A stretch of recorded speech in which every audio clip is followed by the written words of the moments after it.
Justine Chevalière, écrit par Émilie Rivard, lu par Sophie Cadieux.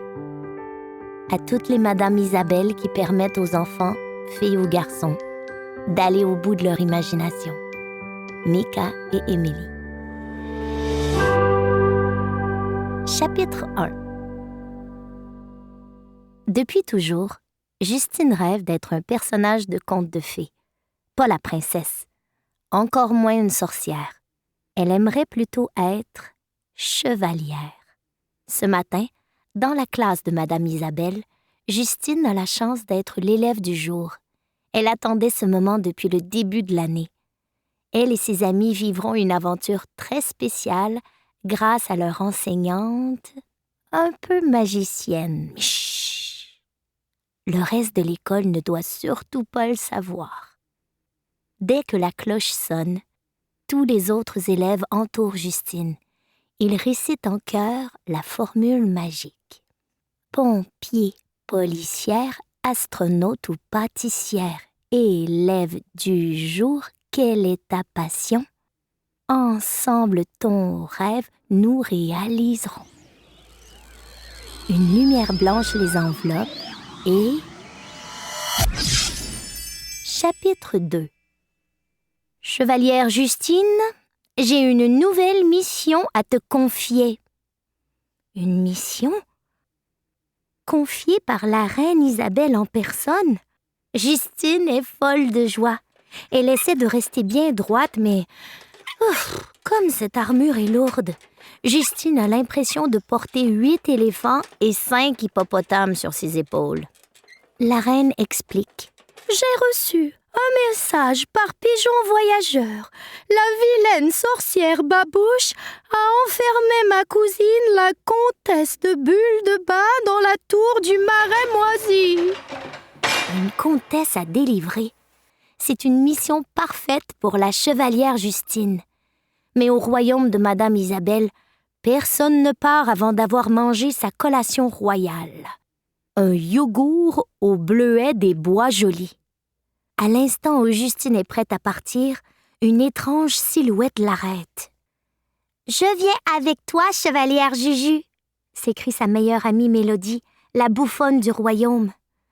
Justine est certaine qu'elle pourrait vaincre la sorcière et délivrer la comtesse toute seule, mais elle est très heureuse que Mélodie l'accompagne. À l'aventure! Chapitre 3. Sur leur monture, Justine et Mélodie avancent d'un pas rapide vers le marais moisi, quand tout à coup, un obstacle se dresse devant elles. Un obstacle plus haut qu'un immense gratte-ciel, ou plutôt qu'un énorme château. « Y a-t-il un autre chemin, chevalière Juju ?» interroge Mélodie. « Non, nous devrons escalader la montagne. C'est une grande épreuve, mais un pas à la fois, elles y arriveront. » En pleine ascension, elles s'arrêtent net. Une tête apparaît derrière les rochers. C'est une tête de...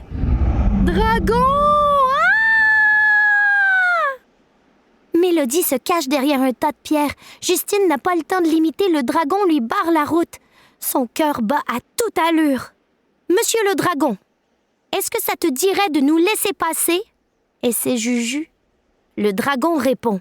« Je préférerais te manger. » Justine refuse de servir de repas à une bête parlante. Elle sort son épée dans un grand chling. Le dragon essaie de repousser l'arme, mais il se pique le bout du museau. La bataille est serrée. Justine est rapide, mais son ennemi est si gros. Soudain, le dragon s'arrête et flaire quelque chose. On dirait un petit pot de yogourt tombé près de lui. Justine se retourne et elle aperçoit Mélodie, fière de son coup. Pendant que le dragon dévore sa collation, les filles se sauvent à toute vitesse. Une fois hors de danger, Mélodie explique. « William m'a donné sa collation.